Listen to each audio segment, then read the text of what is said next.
Welcome to the Always Better Than Yesterday interview sessions. I am your host, Ryan Hartley. This channel exists to inspire and encourage your heart-centered leadership. Each week, I share interviews with some of the greatest heart-centered leaders in the world. I hope our time spent together helps you leave a heartprint where those around you are left better than yesterday. Please visit abty.co.uk if you would like us in your corner.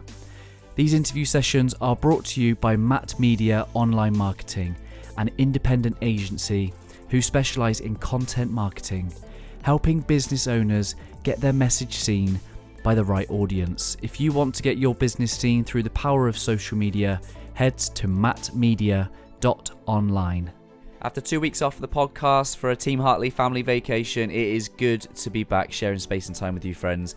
Here we are, episode 229. It's with our great friend, Ben Veal. Ben is the founder of Second Mountain Comms, meaningful comms for a brave new world, and he is the host of the Good Journeys podcast. Ben is a great friend of our community. He is a member of our Akira Men's Council. We have an incredible conversation. We have an incredible conversation about the realities of life, the struggles of life before the pandemic, during the pandemic, and how being made redundant is quite possibly one of the greatest things that happened to Ben as it birthed his new creation, his second mountain. And I'm really looking forward to you hearing this conversation. It is raw, it is real, it is vulnerable, and I hope that it inspires you to journey on your own second mountain. It's Ben Veal. He is the founder of Second Mountain Comms. He is a husband, he is a father, he is a business owner, and he is the Good Journeys podcast host. It's our great friend, Ben Veal. Ben, welcome to Always Better Than Yesterday podcast. How are you, brother? Very well, man. How are you, Ryan? I'm all right. I'm a little bit wet. For those that are listening and watching, I voice noted Ben literally like 5 minutes before we're about to go live saying, dude, I've just spilled coffee all over my desk. So I've tidied my desk. It's just, I now have a wet lap. I'm going to smell lovely of coffee all day long. Exhale coffee, I'll have you know. It's the best smell, isn't it, though? Yeah, a little bit of a plug for my good friend Alex, who's the founder of Exhale Coffee. It's definitely, I'm smelling like Exhale Coffee, which is ridiculously healthy coffee. I almost feel like that was intentional now.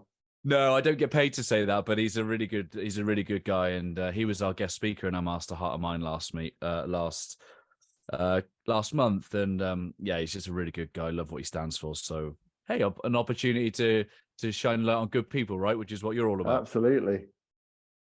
Yeah, man. I love everything that you're doing with Second Mountain, and obviously my instinct is to go straight to the good bit. Let's get to Second Mountain, but I want to hear about life. You know, before lockdown, a bit about Ben, who he is, the life he'd built, the career that he was building. Tell us a little bit about Ben before lockdown.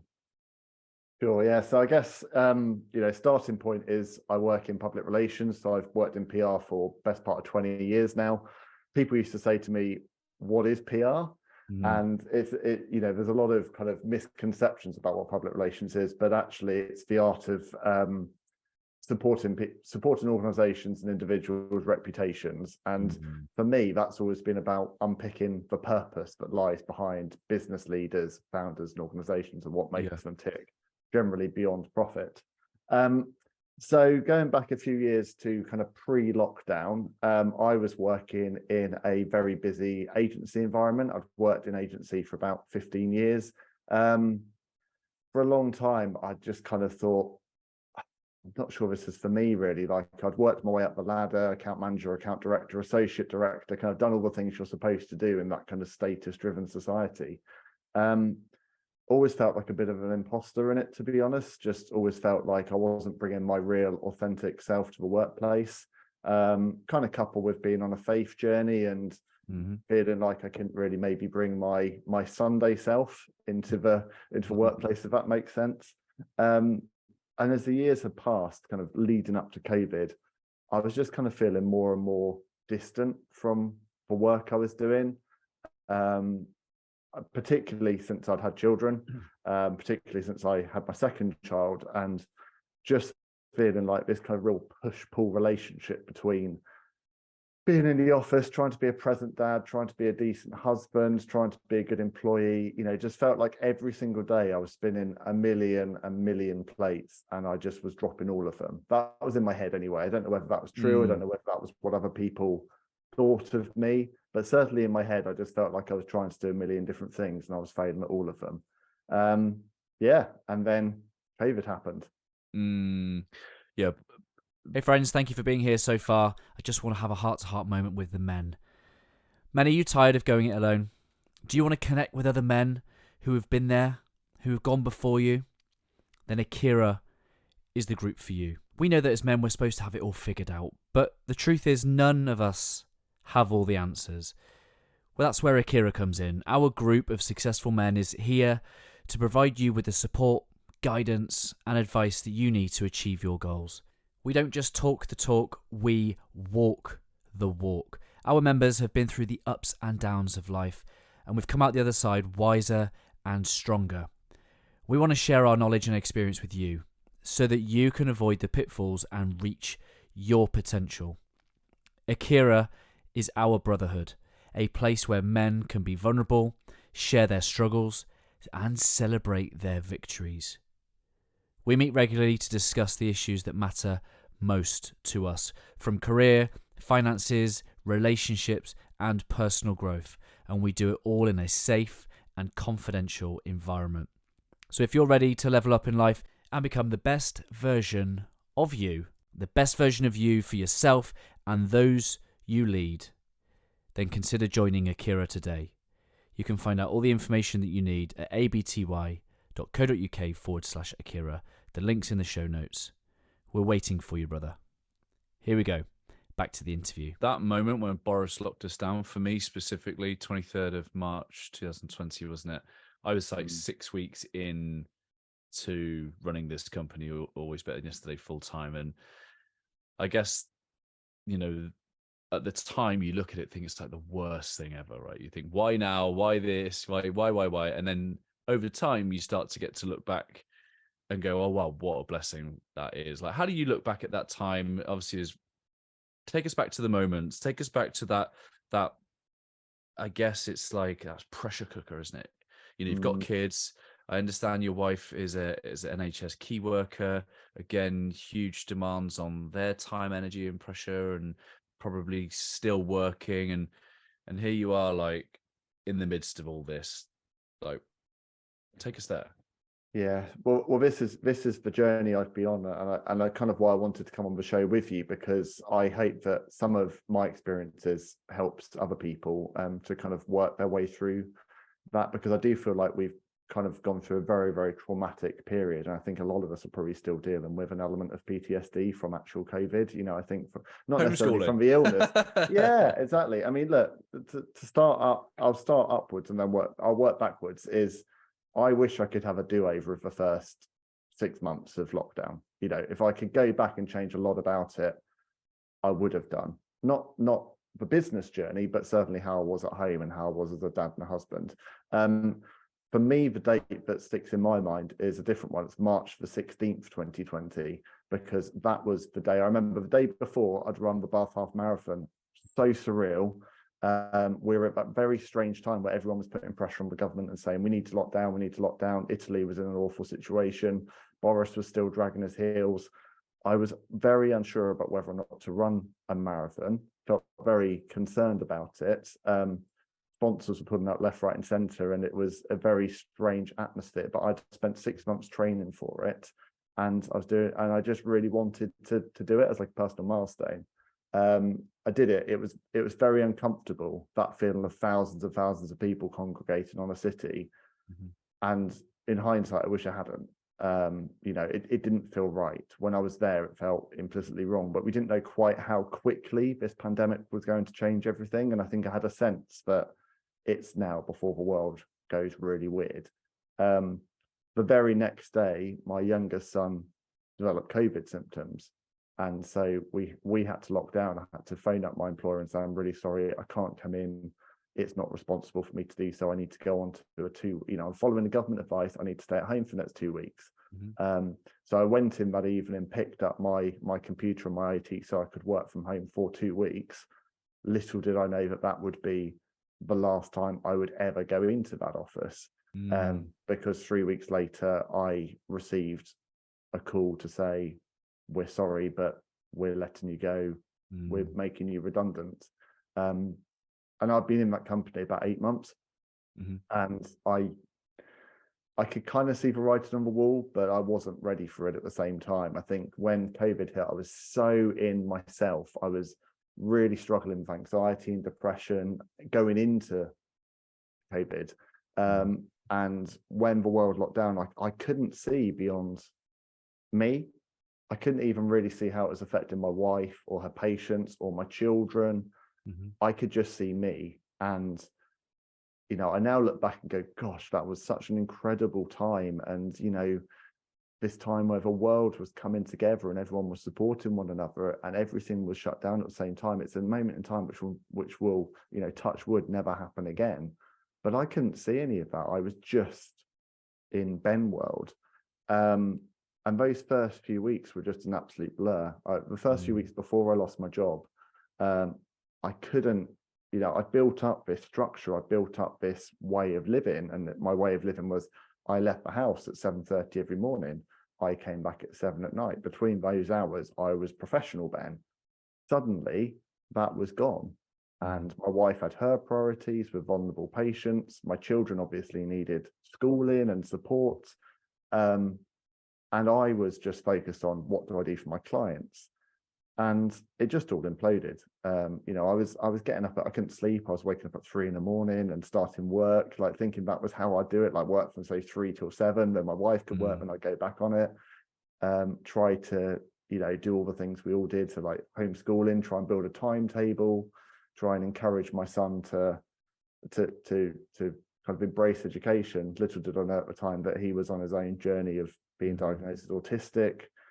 It was just a really, really hard time. And I now look back on it with rose-tinted spectacles and can see some of the blessed periods of that time, like the Joe Wicks workouts and the, you know, playing in the sunshine and long walks with my youngest and stuff. But at the time, I was just terrified, man. I was just really scared. I thought that I didn't know if our marriage would survive. I didn't know if I would survive.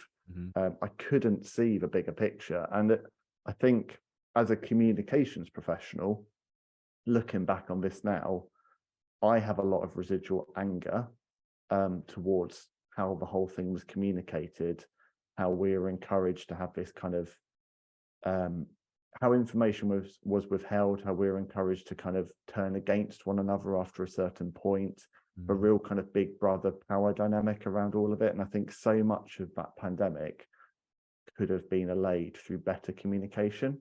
And that's one of the things that I come from it now, just, you know, when I talk to businesses about kind of the need to be transparent and clear with your audiences, so much of it is a case study in terms of what went wrong during those first 6 to 9 months of the pandemic. Well, it's whether it was wrong or whether it was intentional, and that's probably another conversation for another day of a more of a political topic. But you know, even with the WhatsApp files that have been coming out with, you know, some of the messages, you know, when they're talking about let's just make them a little bit more scared. We need to put more fear in. It was. I mean, it's a conversation for another day, but fully intentional. Yeah, absolutely. There was no need for the way that was handled and the way that it was communicated. And for someone like myself and for others who were struggling with, you know, various mental health things going into lockdown, or people who were, you know, people who are vulnerable, people who are shielding, I just think that there was so much about that time period that could have been handled differently. And I think it's important that we continue to reflect back on it and learn as a society. But what I do think from that period that was so special, certainly for me, but so many, is for lots of us, we had an opportunity to pause, to reflect, to think, I want to do life differently. Like I always knew that I felt like I could be a better dad, and I felt like I could be a better husband, but also crucially, I felt like I could do work I could enjoy. But I just felt like I could never really get off a rat race. And what I learned about that was essentially I was climbing up a first mountain in my life and going after things that weren't actually bringing me joy. Hey friends, I just wanted to take a quick moment to introduce the new official sponsor of the Always Better Than Yesterday podcast, Map Media Online Marketing. Matt Media have been involved in the production of over 100 interview sessions. I highly recommend their services. Matt Media Online Marketing are an independent agency who specialise in content marketing, helping business owners get their message seen by the right audience. If you want your business seen through the power of social media, head to mattmedia.online. You can find the link in the show notes. And here we go, back to the interview. Yeah. And just to package off what you just said is I think we can have a lot of compassion for ourselves and at that time, because we were exposed to so many subliminal messages of fear, which do things to our spirit that make us think and act in certain ways that probably wouldn't characterize who we think we truly are. So we end up doing things in ways that maybe we wouldn't recognize. And we can look back and why did I do that? Why did I allow that to happen? Versus, actually, do you know what? I have grace because I was inside that goldfish bowl. I was inside that environment.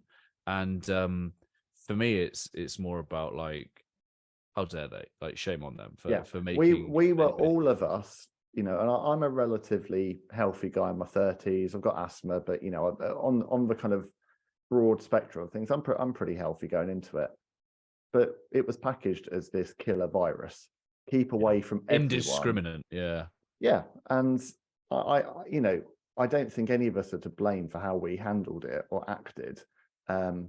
If it were to repeat itself now, there is no way I would be anywhere near as subservient, especially to what we've learned. But that's, as you say, it's a conversation for another day. But for me, COVID ended up being a huge blessing in disguise. It just took me quite a long time to kind of realize it, and that's kind of where I am now. Well, you just said the words first mountain, and obviously those that are watching on YouTube can see that you have a couple of mountains in your background. And I was fortunate enough to be at a talk that you gave a couple of months back, all around this story and this idea that you've now gone on to shape your business and your brand around. It's called Second Mountain. When did you first come across the idea of Second Mountain, and why did it kind of capture your heart and mind?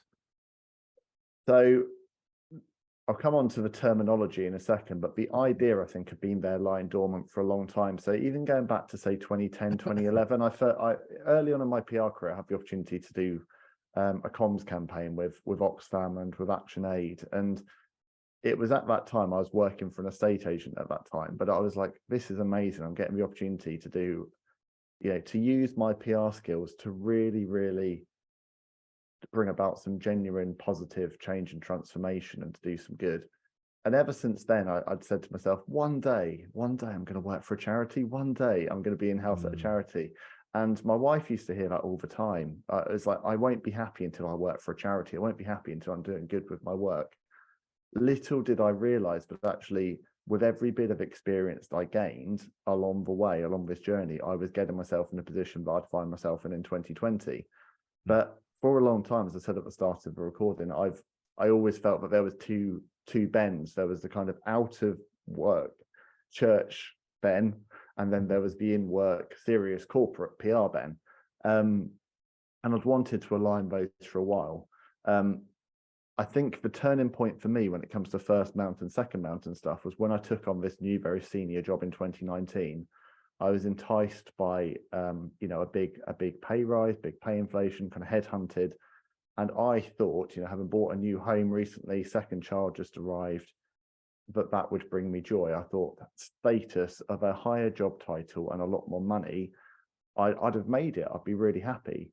And the reality was I was the unhappiest I'd ever been in my life. That extra money brought no joy or happiness to me whatsoever. It only added stress.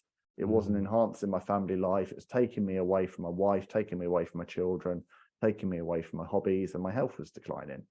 So when COVID happened and I lost my job, I did a couple of things. Firstly, I wallowed for a bit. I'm not going to lie. I was very angry for a while. I was terrified. I was really scared. And I was very anxious. So there were a few weeks where I really went in on myself, felt very sorry for myself. Then I did what I tend to do in a crisis, which is I set myself a bit of a silly challenge. So when we were in that deep lockdown, I borrowed a friend's exercise bike and I said, right, I'm going to cycle from Land's End to John O'Groats on exercise bikes, about just under 1,000 miles. That's fine. I can do that. This is someone who cycled 2 or 3 miles a day to work. You know, I'm not a prolific cyclist. Oh, I can do that. So that even testing it, I just announced, I'm going to cycle here. I'm going to do it for mental health charity Mind, you know, because that's the kind of thing I always do. Told my wife, this is what I'm doing. And her reaction, quite rightly, was, great. So that means I've got to do all the homeschooling then. And the answer was yeah, because I couldn't cope. Being honest, Ryan, I just couldn't cope. I couldn't be around my kids. I couldn't be around her. I couldn't be around the situation.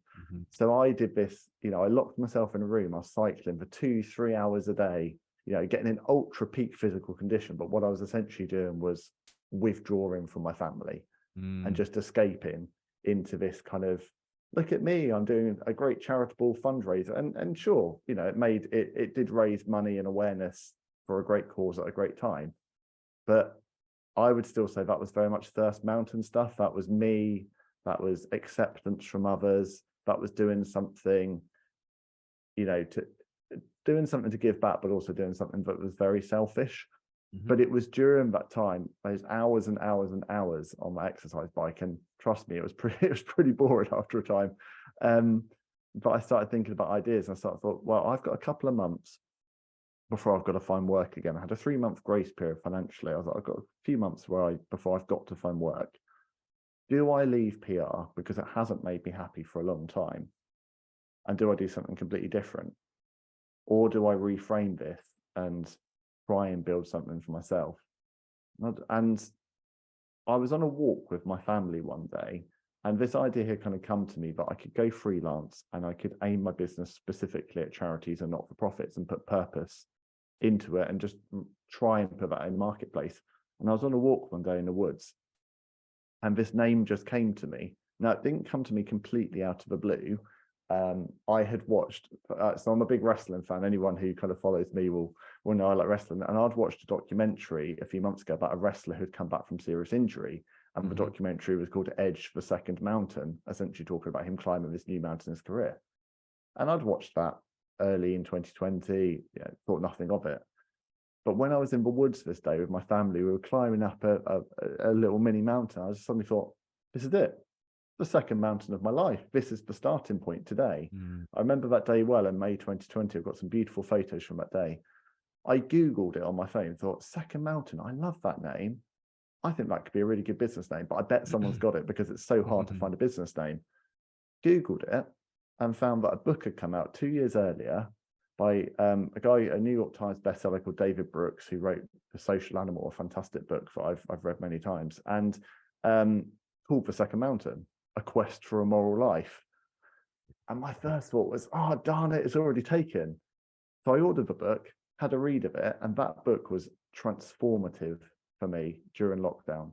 It was all about climbing up a first mountain of seeking success, seeking validation, seeking status, living for yourself, dipping into a valley, so some major life event happening, whether that's bereavement, job loss, illness, whatever it could be, and then climbing up a second mountain, which is about looking outwards towards others. And I was like, that's it. That's absolutely it. And I worried for a bit. I thought, could I take that name? It's not a business name, but it's his book. Is that okay? I tried to reach out to him, didn't get a response by him or his publishers. Debated with other names, Brave Mountain, New Mountain, Green Mountain. I thought, no, it's Second Mountain. I've just got to go for it. And that's what launched in August 2020. And it's been a journey ever since. I was terrified putting the brand out there. I was so worried about how people would receive me. I hadn't talked about redundancy at all. So the best to everyone else's knowledge, I was still working for this other company. And I was really, really worried about saying I'm now launching my own thing. But I was so overwhelmed by the response I got on day one. And it's kind of been like that ever since, really. It seems to have really struck a chord with people.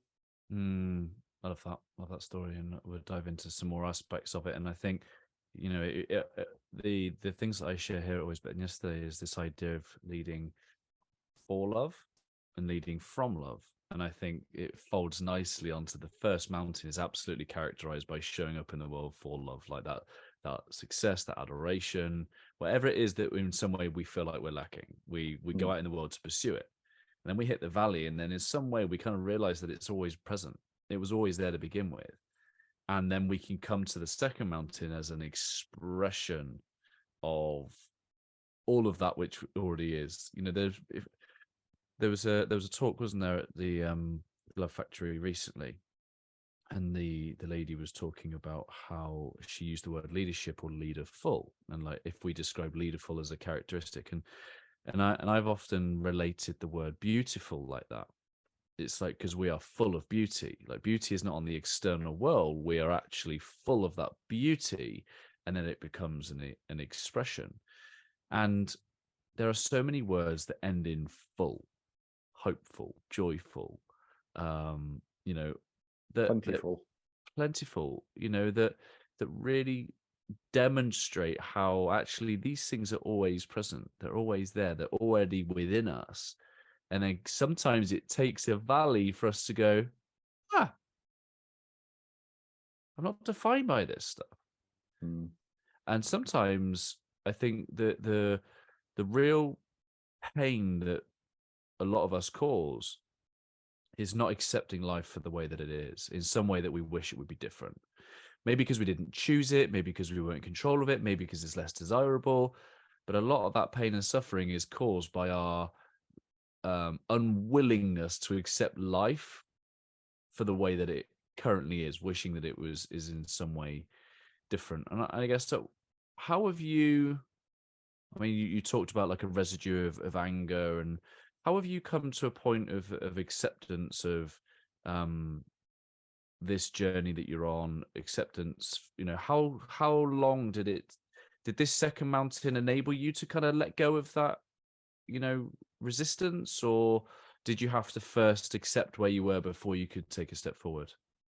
Yeah, it's definitely been gradual. I mean, I'd love to say that I hit August 2020, launched Second Mountain. I was like, great, but it's not. It's taken a lot of time. It's probably taken 2 years to kind of really, you know, to kind of let go of a lot of anger, and not just anger about it, not just about losing that job, but kind of about many of the choices I'd made over the 3 or 4 years before, and how I was living my life. And I guess a lot of kind of bereaving a period of lost time and regretting some of the behaviors I've had. I mean, 2019, Ben, was horrible.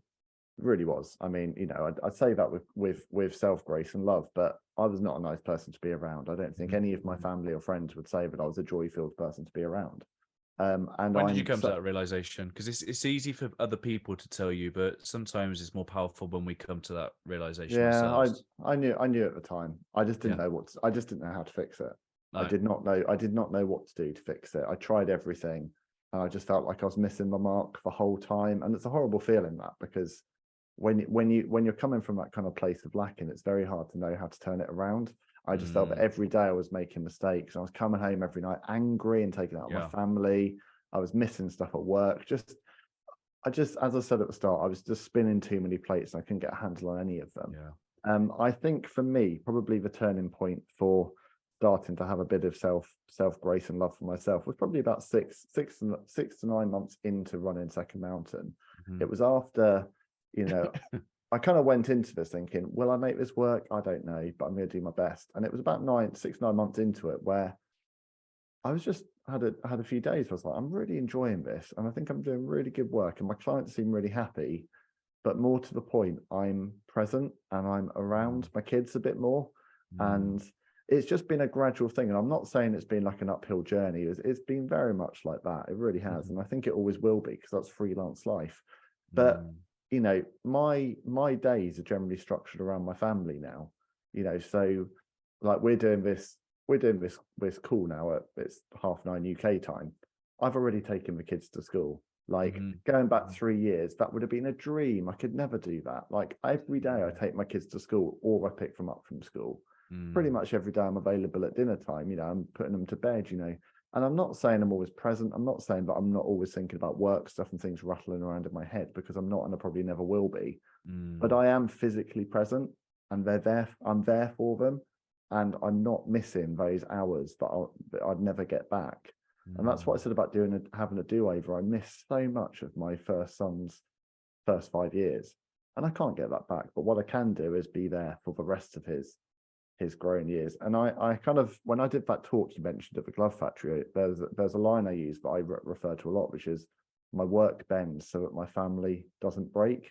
And that is the key now. For so many years, I deprioritized family life over work. It was always, and I think this is something that's systemic in not just PR, but kind of any service-based industry.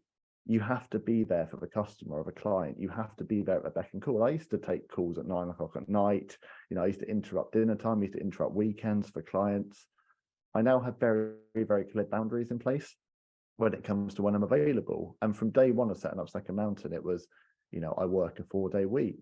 I'm only available on my phone between 10 and 4, very clear boundaries. And that has done nothing whatsoever to impact my business. If anything, it's made sure that the clients I work with are people who also have boundaries and also prioritize family life. And in turn, through doing that, I'm doing the best, most creative work of my career, because I don't now come to the office stressed.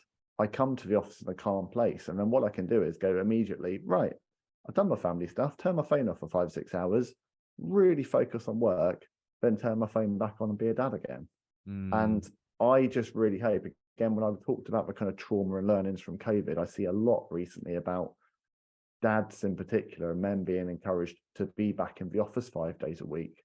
And I feel myself one of the lucky ones that I'm now self-employed and I can dictate my own hours. But I really hope as a society we take heed of how special it was having present parents, and that there isn't so much of a push to return to work and move away from working from home, because done right, there are some incredible benefits to working from home. It's the question, isn't it? And with a question there comes a response, and I think that's the great thing, is that we have to go through that exploration of who am I, what's important to me. We can't complain about our lives if we're just, if we're not taking responsibility. If we take full responsibility for our life, we go, right, okay, well, I'm either choosing to put myself in this situation, therefore I have to suffer the consequences, or I can do things differently. And there'll be many, many things that pop up. Well, I can't do this. And many of those things will be the projections and expectations of other people. You shoulda, woulda, couldas, your Beverly Knights, right? But in the in the silence, or maybe on the exercise bike, or maybe in the walk in the woods, there's this is who I am. This is what I care for. This is what I stand for. This is how I imagine life could be. And if we can visualize and we can see that possibility, then we can go make that happen. We can go bring that into the world. And I'm reading a book called The Boy Crisis by Dr. Warren Farrell, co-authored by Dr. John Gray, who was on the podcast last year. And in it, Warren Farrell is talking about this workshop that he was doing with men. And he was doing this idea of, where's the hole in your heart? Men, where's the hole in your heart? And this one guy said that the hole in his heart was, he wanted to be a more present father for his second son because he wasn't for his first. And then the next question was, yeah, right. So the next question that Warren asked this group, he had no idea who this person was. And he says, if money was no option, if money was no object, what would you do? And his instinct answer was to stay at home with my second kid. Little did Warren Farrell know that man in his workshop was John Lennon. John Lennon had a hiatus from the Beatles and recording to raise his second son, because that to him was super, super important. There was a hole in his heart. He hadn't got to raise or be as involved in his first child because of the touring, because of the music. And what did the external world put pressure on John for? We need you to get another album out. The Beatles fans, they want you to do some stuff. Oh, this is to do with Yoko. She's a bad influence. And someone actually took the time to go, where's the hole in your heart? And what would you do if... And it was just something like that made him, John Lennon, make a decision to follow what was more important to him. So it's entirely possible. It doesn't make it always easy, but more possible. I tell you what's also been interesting has been like the relationship I have with my first son. So I mentioned earlier, been diagnosed with autistic, we've been on a real journey with that, and a fascinating journey in many regards. he knows, and I think the difference between maybe a relationship I have with him versus the relationship I have with my own dad is I talk to him a lot about my flaws. I talk to him a lot, and I'm always guarded about that because I know I'm his dad. I know I'm his role model, but I also think it's important that he sees authenticity through my parenting. And I talk to him a lot about how I wish I'd been around more when you were younger. But I also talk to him, he wants me to be present all the time, playing video games with him, bonding over his special interests. I also explain to him, this push-pull relationship between, that happens as an adult. So, for example, when he gets home from school, he wants me to be on video games with him. I say I can't because actually I have to do, cleaning these dishes, putting this food on, getting these things ready for bed, or some work. And I think, there's a thing there. When we want to be present parents, there's a temptation to go, we have to be with them at all times, doing whatever it is they want us to do. I don't think it's that at all. It's just I'm available. So I might be washing up. I might be at my laptop, send an email or something. If he comes in, we'll have a chat. And then I'll say at a certain point, I actually now need to concentrate on this, but really nice to talk to you. And that's kind of how I approach it this day. I can't change who I am, and because I am someone who works a certain way, who likes to work in silos. I can't just change who I am and be like, oh, I'm here and I'm available for 4 hours. But what I can do is say, this is important to him. I'll be here with him in this moment. Yeah. But also he needs to understand, the responsibilities you have as an adult. Yeah. And that comes from a desire to be present in that moment. It doesn't mean to say that, like you say, the presence is side by side doing exactly as they ask and as they wish. But what it requires is stop, turn body language, eye contact in this moment. You are the most important thing in this. I don't always get that right, for sure. And that's what the downfall of these phone things are. And obviously you had Debbie John on your podcast, which we'll talk about in a minute. And she talked in the early days when she came on my show about having a tech box. And I guess all of this stuff just points to know how you want to be as human beings inside your family home, and then try and show up and live that way. And because we know that life's forces can draw us away from that natural family connection, devices, work, and all these things, try and set our lives up to support that rather than hinder that. Like the tech boxes, for us, it's airplane mode. It maybe just shut the laptop. It may be, frequent conversations. It may be just set dinner times, whatever it is, because the forces of the world are pulling against the family unit. Yeah. I mean, there's an old adage that, Steve Jobs didn't have technology in his house. Now, whether that's true or not, I don't know. Or whether it's an urban legend, but certainly there's been lots of talk about various Silicon Valley higher ups have banned technology for their children. I think there's a recognition that actually these things are not generally life enhancers, but on the same point, they can be. So, I feel very, very encouraged. I have essentially built a business and a successful, profitable, purpose-driven business with a computer and a phone. I did it for the first 2 years without even having a premises, doing it from home. I've done that all. Now, 10 years ago, the transition I've made from being fully employed to self-employed would not have been possible. I've done that all via the technology that now exists. So there are some incredible things if you use this technology for good. Yeah. The danger is when it becomes a time sapper and an energy sapper and a relationship sapper, as we talk about with mobile phones. My biggest problem at the moment is probably time spent on mobile devices. You and I have talked about this off air in terms of screen time, but the challenge is for, you're a self-employed creative, I'm a self-employed creative. When you do that, you actually have a lot of time that you genuinely need to spend marketing your business and promoting your content. Things like this conversation now, it takes up a lot of time to market it, to get it out to people. And all of that time is time when you're not with your family, but you're doing it, you balance it by going, well, this is time for my family's future. It's just all about mindfulness and routine. And sometimes I'm really good at that and sometimes I'm not. We do have a tech box. I have a rule about when my phone goes away, and when it comes out in the morning. I don't always follow that rule, being honest. I'd like to have 12 hours on, 12 hours off. But when I'm in a time, say I've put out a podcast episode and I really want to see the engagement around it, and I'm very proud of it, my screen use will go up massively, as will my anxiety levels. There's a direct correlation every single time between me being on my mobile phone and me feeling anxious. And whenever I need to reset, I leave my phone at home and I go out for a walk for an hour. Yeah. Without it, without a podcast, and without anything, and it always balances me. That's interesting. And I think the frustration is that I'm not disciplined enough to do the things that work for me every day. But also with that comes a bit of self-awareness that actually, these are highly, highly addictive technologies developed by people far more intelligent than me, specifically designed to draw me back, to give me those tiny, tiny dopamine 100%. and to crave it, those likes and those engagements and those comments. I'd like to say after 15 years of using social media, but I don't care about it. But it's as addictive as it ever was. There are forces greater than we see, and Johann Hari's book Lost Connections is horrifying, and there was that obviously Netflix documentary as well.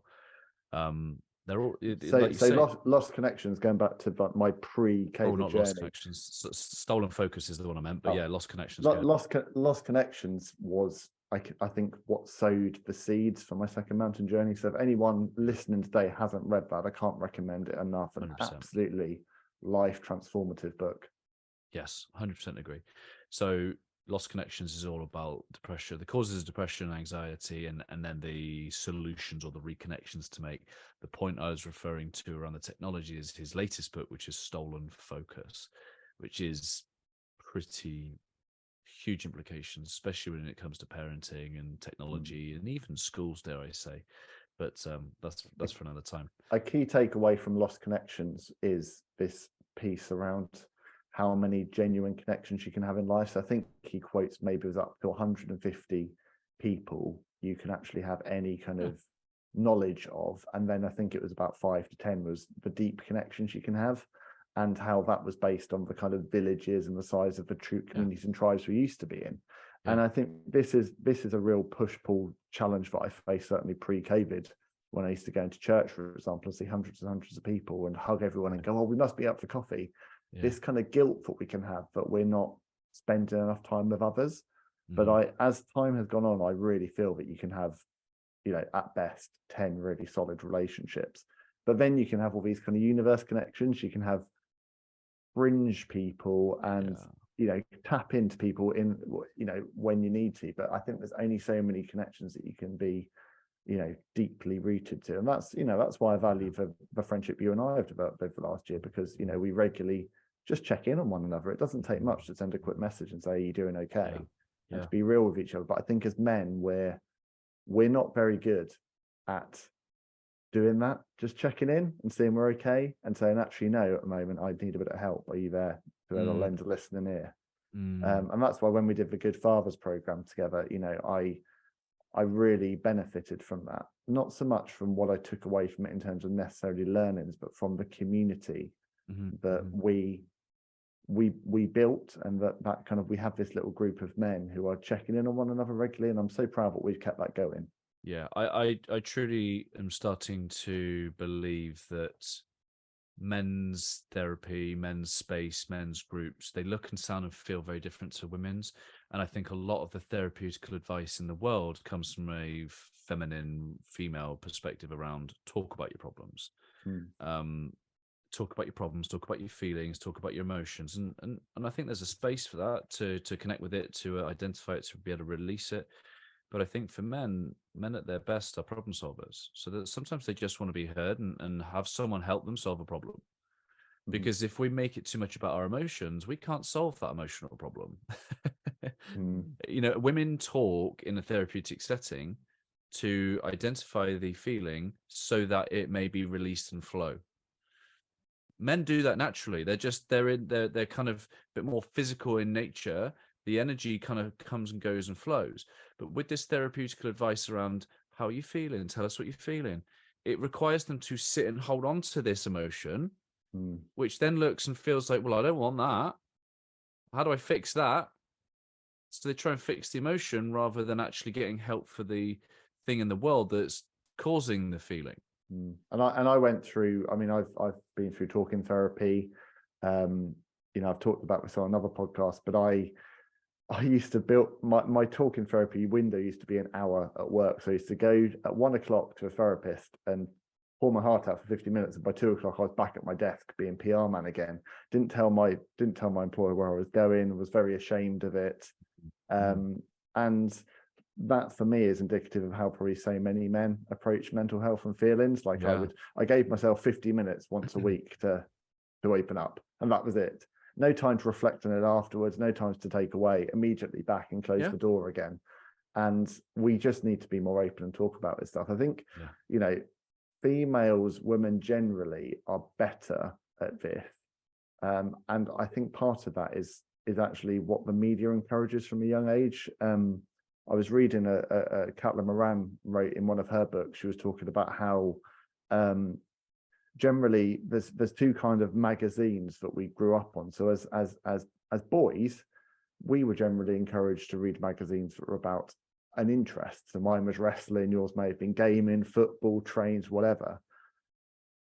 Girls more often than not are encouraged from a very young age to purchase lifestyle magazines and encouraged to read magazines from a very young age, to being teenagers to teenagers, to being young women, to being women.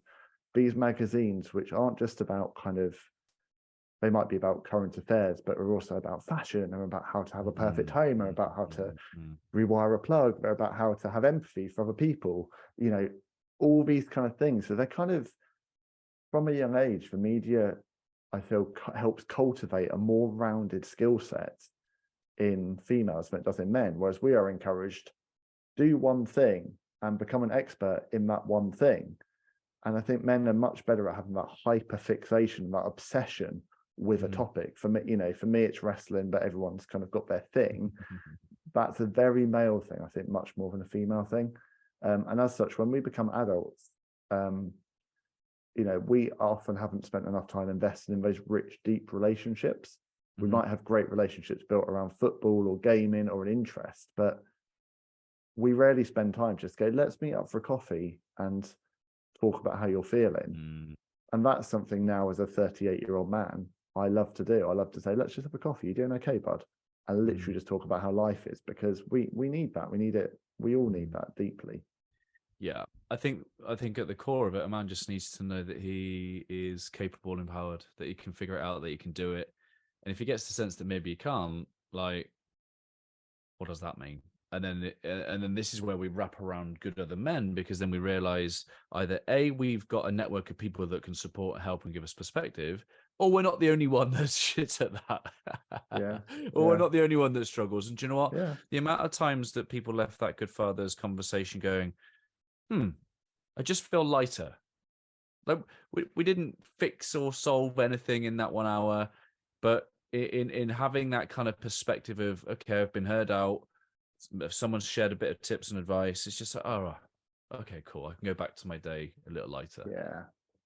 And that's it, because none of us know what we're doing as mums or dads. We haven't got a clue. We're just winging it, aren't we? We can read all the parenting advice in the world, see all these brilliant bloggers, and it's just this whole thing, this kind of comparison is the thief of joy thing, really. I mean, you can only be the best version of yourself you can be. You can only be the best parent you can be, but we all know what we bring to the table.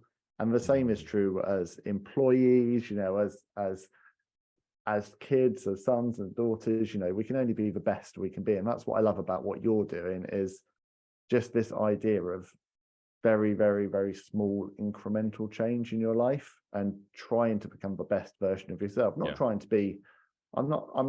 be the best person in the world. I'm trying to be the best Ben Veal in Wiltshire that I can possibly be. And do you know what? Sometimes that looks like balancing the fact that I can see the top of the second mountain, but I've just got to take the next step. Yeah. And it's accepting some days I won't move forward, but hopefully I don't move back. I'm on the right mountain. I'm on the right mountain and I've just stayed static. Okay, well, I haven't taken a backward step today, because I still do, but I do still take backward steps. I do still have days when I get angry and things overwhelm me, but I now know my coping mechanisms in a way that I didn't 4 years ago. So I don't believe we can take backward steps. Okay. Just the same way that we can't rewind time. Mm. And I don't think life, so like, imagine a heart monitor, right? Heart's up and down, up, down, up, down. Well, if it was flat, we'd be dead. Yeah. So the fact that it is up and down, it's still moving forward. So we're going to have good days. We're going to have less good days. It's fine if you learn from it. When I say a backward step, I mean, for example, if I get really angry at the kids, and which will usually be because there is work stuff on my mind. I've brought that work stuff home. My kids are being kids. Yeah. But for me, I'm not in the zone. And that's always my takeaway. I can always parent well. I can always be a good dad. I can always be a good husband if I've parked the work stresses. And now I work away from home and I have a little studio that I've set up. And I'm getting much better at be here until I need to be here, get it out of my head, and then go home and be in that world, because they are two different worlds. And I think when I said about working from home can be brilliant, it can be, provided you create a space like you've created, Yes. A space in the home that is your work pod. And then you can close the door if you're blessed enough to have a house that enables that, close the door and leave it behind. Yeah. But what you're revealing, and this let's package this in terms of if it's life lived forward, and sometimes it can be good days, less good days. What it actually reveals isn't our growth or progress or going backwards. What it reveals is our need for spiritual maintenance. Because what it reveals is when life squeezes, what is it? What fruit is it squeezing? What is the fruit of my spirit? Am I joyful or am I spiteful? When we talked about the fullness words of the inside, well, they can be fruits of lovely spirits, or they can be less lovely. Joyful, hateful, joyful, spiteful. And others thought, I was a really, really happy kid. And I look at photos of myself about 10 years old when I started to be self-conscious and was bullied and stuff. Before then, I was a really happy kid. You'd never see a photo of me not smiling. I was a really sweet kid. I was so full of joy and love. And for a long time, I used to look at those photos and be like, where the hell has that kid gone? Because I knew he was still in there. Yeah. But he was so suppressed. I was like, where has this kind of really angry, spiteful person come from? And I realized so much of it was because I'd been worn down by the world around me. I felt like I wasn't measuring up. I felt like I wasn't good enough. And I'd listened to what other people had said about me. And it's only been in these last 2 years that I've really found love for myself again. It's only been in the last year where I've doubled down on, collecting toy wrestling figures and being a real kid again, and being like, well, actually, this stuff brings me real joy. And it's fine because I run a successful business and I am a professional, I can be a big kid, and it's fine because actually that benefits everyone. Yeah, well, exactly. So I shared a post recently that says a man sat at the side of the lake fishing is spiritual. Why? Because he will go home with more love, joy, patience in his spirit for his family, for his children, for his wife. So it's this illusion that actually, spiritual is like yoga pants and going to Sunday church. It's not. Spiritual for you is wrestling, right? Because it's whatever gives you joy. It's my escape. I don't even want to say escapism, because escapism sounds like you're trying to leave something behind.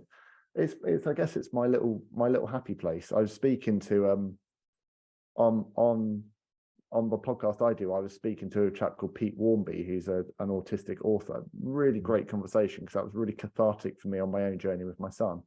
He's obsessed with Lego. He described that as his happy place. It's his place where whenever life gets a bit much, he just goes back and spends a bit of time there. And for me, that's my little wrestling action figures, not dollies, as my wife calls them, action figures and collectibles. But it brings me joy. It brings me calm. And it's a reminder that in this moment, I have all that I need. Correct. Yeah. Which is the antithesis of every message that we get from the world, which is, hey, come consume, come be a customer. Yeah, absolutely. Absolutely. Which, one more question before we move on to another topic. You said, so you're at a place now where, mid to late 30s, You're really stepping into your authentic Ben. You're finding more joy. You're pursuing for more things that are purposeful and meaningful. You're improving yourself as you go. You're giving yourself self-love and grace and compassion. And yet you said to me, if I'd have seen your Akira and Good Fathers stuff in 2019, I wouldn't have, I'd have rejected it. I wouldn't have accepted it. It wouldn't have been for me. For anybody that's listening now that is in that space, if it's not for me, but they connect with this freedom of expression that Ben seems to have, and they're like, I want that. Like, what's your encouragement to that man, that woman, where they are that they're at that point of, oh, I can't stand this self-development stuff, but I know that I want what's on the other side. Like, where do they start? I think if you're listening to the conversation today, that's probably a really good start. If you're in a space where you've been willing to listen to a podcast called Always Better Than Yes, and you're halfway through a conversation with me talking about this like a mountain, then you're at least interested. You've got to find this point yourself. I was reading self-development books from maybe 2010. This isn't, obviously with my faith and stuff, I've always felt that there was a real disalignment between how I was living life and how Jesus lived. But that was a source of anger and frustration for a long time. I'd been wanting to do something about it for a long time, but I had to have that moment. And for me, that was mid 2020. And I can't tell you the exact moment. I know it was somewhere on that exercise bike. It was somewhere in it, but I started to think, I want to try and do things differently. And I think I can do it. I have the self-belief in myself that I'm going to try and do this. And it had to come from me. It couldn't come from my family. Yeah. I remember seeing a therapist in late 2019, and she said, she said to me, this was 6 months before I lost my job. She said, you obviously hate your job. Why don't you just quit? And I didn't have an answer for that. I just like, oh, right. She's right, but I can't. And I could have done. So I had to be pushed, but I think everyone will have that moment. And just when you have that moment, listen to it. If you're in a space now listening and you're thinking, this all sounds great, I don't know how to take that jump. It's all small steps. And when you describe my journey, it sounds much better, but it is. I am still someone who struggles with anxiety. I am still someone who has days when I feel pretty worthless and when I feel like I'm not good enough and measuring up and I compare myself to others. But by and large, I'm really proud of where I am today and the changes I've managed to make for myself and the journey I'm on. So you've just got to start with where you're at and take very small steps forward, and find, as I said, for me, it's daily walks in nature wherever possible. That's like my non-negotiable, is going out for a walk at lunchtime. And that is something I really look forward to every day. It might be sitting and reading a book. It might be quiet meditation, running, whatever it is. Find your thing. And if you do nothing else, have one non-negotiable that's like every day. I know for you, Ryan, it's like you get up early, don't you? And you have that time that's your pre-family time. That's just for you. That's not for me, because I hate getting up early. So I'll leave that one with you. But whatever your thing is, be self. I think you've talked about this, be selfish, so that then you can actually give more of yourself to others. Yeah. Dahlia Feldheim said last year it was self-fullness. And again, it comes back to that word full, doesn't it? In my self-fullness, I can serve others from the overflow. Yeah, there's too much in society of us needing to be martyrs. I think when it comes into parenting, there's this idea that you have to give your all, otherwise you're a dreadful parent, because we're trying to make up for maybe generations before. Yeah. But it's not that at all. If I'm a better parent now because I do work that I really enjoy, and I get to do, like, through the podcast and through my website and the work I do, I get to have conversations like this. This makes me come home a better, more rounded, happier dad. Yeah, people think it's diminishing returns. It's like, we've got 10 pieces of pizza, I'll give myself 5, therefore I give you 5. It's almost like I'm taking from your 5. And it's actually going, do you know what? In giving myself 5, I can give you 10. Yeah. No, when it comes to pizza, I'll have 9. And it's pretty bad example. But in terms of like imaginary energy, right? It's like, okay, well, I need to take some time for me. It's not me or you. It's not we're splitting the energy pot. It's going that when I give myself first, I've got so much more to give you. You're not just getting a dad at 50%. You're going to get a dad at 80, 90%. Yeah. And along with that 80-90%, not just high vibe, but also less low vibe. You're getting Yeah. less frustrated and impatient and shouty daddy. And those percentages are a great example, because we live in this culture of like, you got to give 100%, got to give 150%. Like, no, you don't ever give 100% to anything, I don't think. Right. I think, you give as much as you can possibly give. I'd say on a good day, I may be a 75 to 80% present dad. I've got 1,000,001 thoughts rattling around in my head, but are those thoughts coming through? Do my kids know those thoughts come through? If they don't, then I'm being a good dad. Yeah. Sally on my podcast last week, she said, don't bring your whole self to work. And I was like, I'm not sure I felt about that. And we had this conversation, and it was one around, which I resonate with, which is exactly what you picked up on, which is sometimes work gets the best of us and our family gets the rest of us. So don't bring your whole self to work, because there are people who love you dearly that aren't actually getting the best version of you through the door. So I really resonated, because it was a juxtaposition, right? It's like, but so it wasn't one of sacrifice your authenticity. It was one of hold a little bit back. Don't come home wasted. I want to finish off with a quick conversation around Second Mountain, specifically this idea of purpose. You talk about meaningful comms for a brave new world, and that you established it in 2020 with purpose. How did you know what your purpose was, and how this has become an expression of that? So as I said earlier, I knew that the thing that was kind of the core that had united me throughout all of my work was when I was able to unpick the purpose behind organizations and the business leaders behind them. So I knew when I was going freelance and setting my own consultancy up, that was what to hang it off. What I didn't know, as someone who's never really been great at setting business plans and stuff, I didn't know whether there was enough mileage there. But my feeling was, if I could kind of do this thing of helping good people do good and trying to build it around purpose, hopefully that would be enough of a bedrock to support my work. And the very first charity I worked with was the Charlie Waller Trust, who are one of the UK's leading mental health charities. And it was all around, in the midst of COVID, helping them with a digital transformation to help their content reach a younger audience at a time when GCSE and A-level exams were being cancelled, and kids were having a real tough time being homeschooled and being locked down from one another and face masks, helping them to create content with those audiences in mind. That was the first client I got. That was a universe connection kind of helped make that happen for me. And I think because I started strong with a great first client, which was right up my alley, it's just continued from there. And I've been privileged to work with a bunch of national and international charities, to serve as a trustee for a couple of Christian organizations, to speak about this at workshops, to be involved in kind of global webinars talking about purpose and third sector comms. And it's just kind of continued. Now, that's not to say that everything I do is charity and third sector. I still do a lot of kind of corporate work, but even when I'm working for, say, a big multinational, it's always about, what's your purpose? What are you trying to do with this? And what is the beyond profit? Because if an organization's sole reason for being is revenue generation, then I'm not interested. It's just not me.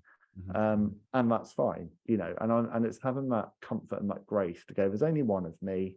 This is my business. It's very niche, but there's enough work within that space to do me. And 3 years on, the business plan is kind of there now, but the business plan's been reversed engineered. It's felt like it's really slotted into place. I've been very honored to win a few awards kind of for the business and for kind of startup and for being an independent PR practitioner. And all of that has kind of helped, not just to kind of self-validate what I'm doing, but more importantly, it's helped get the word out to other customers about what I specialize in. And then the next strand for that was launching the Good Journeys for Second Mountain podcast last summer, which was, I'll be honest, we spoke about this off air. A lot of that was inspired by this podcast I'm on today. I'm honored to be on here now. It's kind of full circle because, me and you met. I was already planning to do a podcast. I've been planning to do a podcast for about 3 years because podcasts have always been they're another one of my happy places. I go off on long walks. I listen to deep dive podcasts. I love them. But I never knew what that could be. I was having ideas in early 2022 about, if I had a podcast, I'd love to have that person. I'd love to have that person. Yeah. I had a wish list of people. Met you by chance. We've talked about this on my show. You were wearing a Green Lights hat. Got on to talking about Matthew McConaughey. All right. Got on to talking about Matthew McConaughey, how that book had touched us. You mentioned he had been on your podcast. That sowed a seed to me of like, okay, here's this guy from Trowbridge who's got Matthew McConaughey on. It's just a conversation, isn't it? It's just asking the question. It's just inviting people on and saying, do you want to have a conversation? And that, again, going back to COVID and the bright side of what this awful pandemic has brought us, for people like you and I, we can now have really important conversations with people worldwide from the comforts of our own home. And 5 years ago, this wouldn't have really been possible. And so that conversation with you sowed a seed, but it was a seed that was already half germinating. And, a year on, you've been a huge advocate and help with setting up my own show. And I've been able to, cover all sorts of topics from autism and neurodiversity to chronic pain, to social mobility, to wrestling and Ghostbusters. It's been a real kind of lovely fusion, I guess, of my last 20 years of work. But even when, and I think this is where the sweet spot hits in terms of why this is now the right time for me, even when I did an episode about Ghostbusters, we got talking about special educational needs.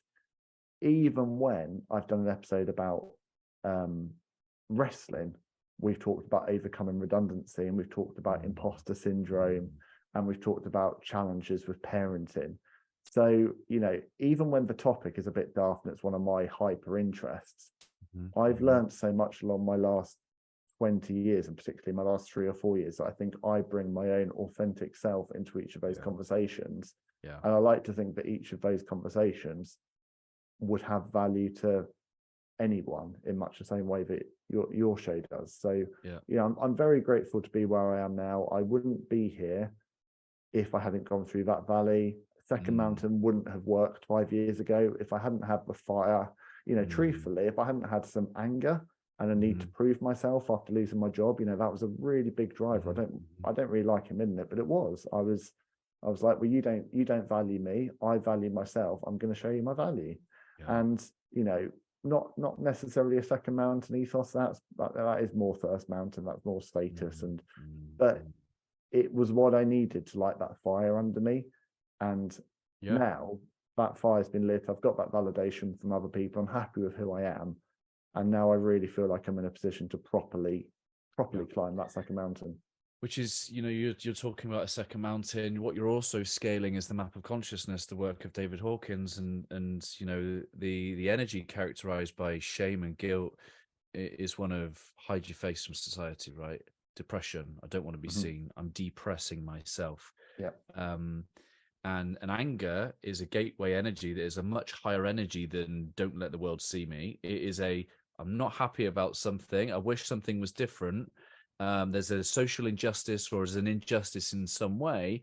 So anger is a more energetic emotional state than I don't want the world to see me. And injustice is such a powerful driver, and it can be an incredible force for good, especially in the world of the third sector and philanthropy. Injustice can make a huge difference, but if we're not careful, it can eat us up. And we return back to lockdown for a second. If I could do one thing, it probably would differently. It probably would have been not look at streaming news for 6 months, because agreed. I don't think so much about. I was just driven by injustice. I was so angry about it every single day, rather than just going, well, I'm locked in my home, but how lucky am I to have a home? How lucky am I to be a dad? How lucky am I to have shelter? And how lucky am I to not have this illness? And well, there's some clues into what you're saying there, because as they finish off the map of consciousness, you've got the anger into desire. I desire to make something better of this situation, and then you get some form of worldly success, which develops a feeling of pride, which is usually the capping of the human consciousness level pride. But pride comes before a fall, which means pride is conditional. Pride is only present when something is there in the world, right? The adoration, the success. Who am I without this pride? So we have to then jump to a level of courage, love, and what you're saying there is gratitude. Mhm. Yeah, and absolutely. And gratitude is just such a powerful emotion. Like, every single day, I try to finish the day writing something down in my journal. It might just be one thing, one little moment. It doesn't have to be big. It could just be something the kids said, or it could be spotting something out in nature. But if you look for it, if you're intentional, there's always something to be grateful for. And the older I get, I wish I could have a do-over and change some things about my 20s and 30s. I can't, but I'm really excited about the, hopefully, touch wood, next 40, 50 years on this planet, and what that looks like. Yeah, it's really interesting. I heard something recently that says the idea that we're on the wrong path is an illusion. There only is the path. Yeah. Like if you look back, and I think Steve Jobs says you connect the dots backwards. Well, if you look back, because what we feel like this path was like this, when we look back, it's just straight. It just was the singular path. That was just there was. Yes, there are imaginary offshoots where the 1 degree of difference. But actually, when we look back, it was just a straight line, which means that is the path. That has always been the path. We're always on the path. It has, but when you're, it's really hard, because I don't want to end this show sounding like I've got all the answers. 4 years ago, I didn't really feel like continuing on with life. I felt just completely at the end of myself, and like there was nothing good in my life. I was in such a black dog period of my life that I couldn't see the joy that was in front of me or what was surrounding me. And I guess my note of encouragement to anyone who's listening today who might be going through a difficult time, is things do genuinely get better. It doesn't happen overnight, but things do get better. You just have to, be true to yourself. As soon as you start being true to yourself and trying to live life a bit more authentically and stop caring what other people think all the time, that's where the joy can begin to come. But it's not a straightforward journey. It's not without its dips and its valleys, but find what makes you happy and just double down on it, because you have only got one life. And as cliche as it sounds, the only person that can really bring you joy is yourself, and the only person who can turn your life around is yourself. And that comes from putting routines in place, being disciplined, and trying to be there for other people. A good friend of mine, Matt Partington, came with me to the talk. He really was inspired by what you said. I think you spoke to a point exactly where he is in his current career in his life, and he sent through a question. One of the things he picked up in your talk was about you talking about being an introvert in an extroverted world. And the question he's got is, what did you do to kind of prepare or manage your energy levels for the environments where you have to kind of tap into that extroverted nature? That's a really good question, Matt. Thank you for coming to a talk. I think probably how I've structured my world now is helpful. So having an autistic son, I've learned a lot about neurodiversity, and I'm pretty sure I'm somewhere on the autistic pathway. I think I know enough about myself now. I've had enough conversations with neurodiverse people to know that I'm somewhere there. For all those years that I was working in an agency, I was in an open plan office of say 6 to 10 people. I might work with headphones, but at any time someone could interrupt me, pull me into a meeting, and I always felt like I was floundering, never felt like I was on top of anything. Now I understand my energy levels. So I have a self-contained studio that I work out of. When the days feel a bit overwhelming, I shut the day and draw the blinds and just focus. I divide my day into chunks, and I might have 1 hour of deep focus on a piece of work, then I might have half an hour of reading, then I might have a walk. So I try and structure my day in a way that allows me to have pockets of introvertedness and then pockets of extrovertedness. And more often than not, when I'm an extrovert, I'm prepared for it. So I can host an awards dinner, I can go to a big networking event, I can do these things because I prepare myself for them. But then I reach a limit where I then have to have some quiet space. So for example, if I went to an awards event, I would then make sure that I booked into a nice hotel and I had a solo breakfast the next morning, and I regrouped. And that's what I've learned about myself, is I just have to have times to withdraw and be on my own. And I think there's a bit of a kind of misunderstanding in society, but we have to be always on, and this kind of hustle culture thing, and we always have to be surrounded by people. But I think there's real joy and peace in enjoying your own company. I'm someone who's always enjoyed my own company, and as I get older, as a father, I recognize that it's very special to have time in yourself. But also I recognize I'm in a privileged position, but I have managed to build a business for myself, but I have managed to create a space and hire a workspace, and that's not possible for everyone. But I do believe everyone can create a pocket of time for themselves. That's it.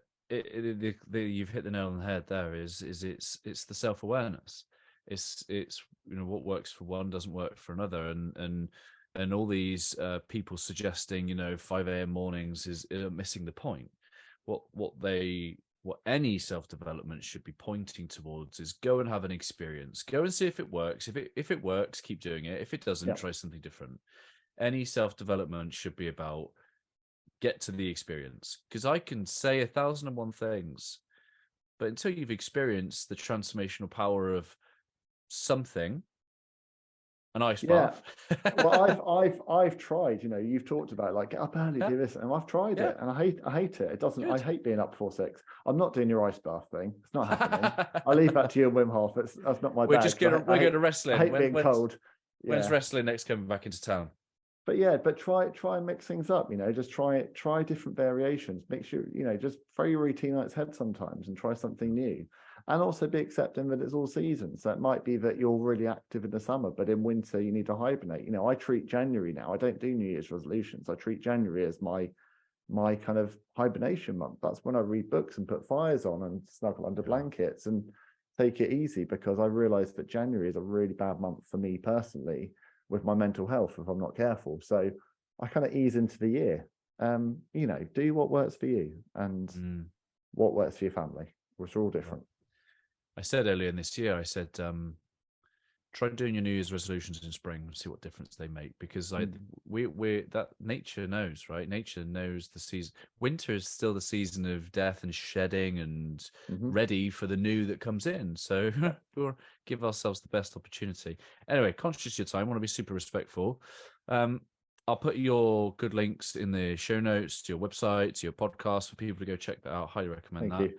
And just love to know that, when you take a moment to look back, to reflect on, your fatherhood, your husbandship, your business, what do you think the legacy will be? What do you think the ripple effect, the impact that you're going to leave? Ben, what do you think your Heartprint will be? I hope that my journey will inspire some other people who are in a similar position to take a risk on themselves and to believe in themselves. But more than anything, talking about the kind of, I've talked to a few new dads recently, and I've talked to them about, I've shared some advice about kind of how I was in my first year or two and things to try and avoid.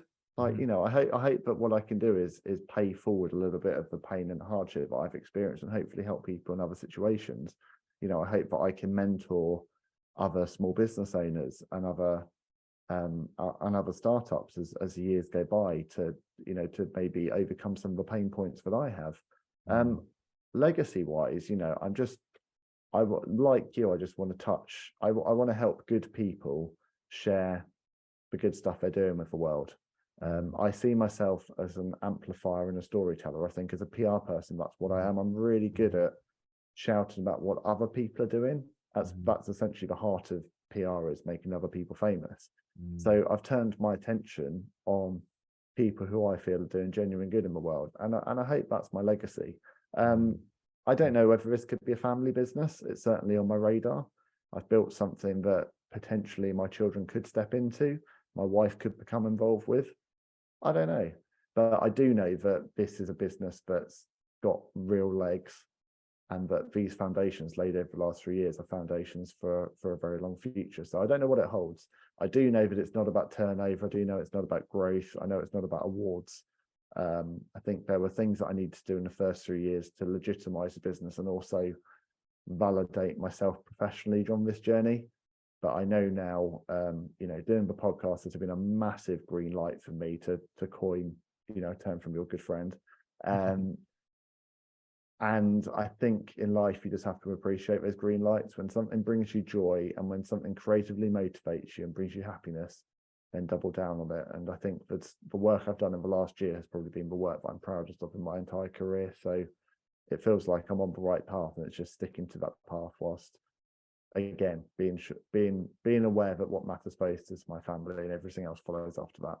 Yeah, all on the same journey, all on the same path together, looking around, not leaving anyone behind. And it's a pleasure to be in your corner. Grateful for your friendship, and I look forward to look forward to the next couple of years, see how it all pans out, and have to come back and do it again in a couple of years and see how further up the mountain we are. And really appreciate it. I'd love that, and thank you for all you're doing with Always Better Than Yesterday. I think this community is fantastic. It's lovely to see a community of genuinely people trying to lift one another up, not a networking community for commercial gain, just genuinely people trying to support one another on their lives. And I think that's a very special thing. And I think this whole kind of global citizen movement, where we all have a small role to play in moving away from the consumer story and actually helping our societies to become better, happens one conversation at a time.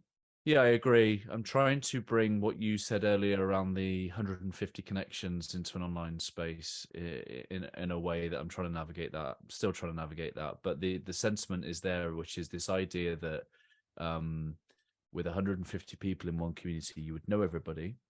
You would understand what you brought, what you can contribute, and you would then receive the benefit of what others were able to contribute to.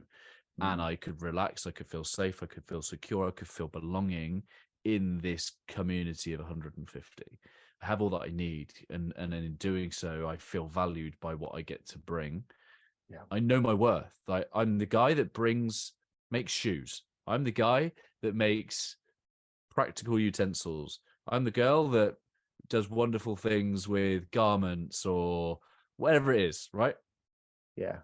And there's no questioning, who am I? What do I bring? What do I have to offer? Why haven't I got... Well, I'm not seeing stuff on the telly that's saying, hey, have you not got like Pimp My Ride and all these houses and all these shows that we watch as kids that say, hey, MTV Cribs and that's what I love now. Like, for years, people would say, what do you do for a living? And I kind of did this long answer about public relations and how, but I'm not your typical kind of PR. I'm not a spin doctor, all that kind of stuff. And now I'm just, I'm Ben. I'm a purpose-driven PR guy, and I'm a dad. And that's enough. Exactly, because it starts a conversation. It's not, oh, I know what you're all about. It's like, me and my chief happiness officer, we're bringing brave new, meaningful comms to a brave new world. Chief happiness. And do you know what? And I'm much more comfortable to embrace a curious conversation than I am to try and have something that meets somebody else's expectation. Yeah, absolutely. Ben, grateful for you, my friend. I'd be honored if you leave us a final thought from your good self. Yeah, just wherever you are at, just kind of keep trying to climb those mountains. Identify what it is that brings you joy. Identify what your unique set of skills is in the world, and really double down on them, because we've all got one. We've all got something that we can do better than others, and just focus on that and make that your focus and your passion, and just focus on family, because at the end of the day, that's what matters most. Appreciate you, brother. Take care. Cheers, Ryan. Thank you for making it to the end of the interview here on YouTube. I hope that our time spent together has left you a little bit better than before you push play. Before you go anywhere, please leave a comment down below, some of your key reflections, your key takeaways. I love hearing from you and what this conversation has inspired in you. Let me know what you're going to do as a result of this conversation. I will be back next Wednesday, where I will share another inspiring guest. To make sure that you don't miss that, please do subscribe. hit the bell and you will be notified as soon as it goes live.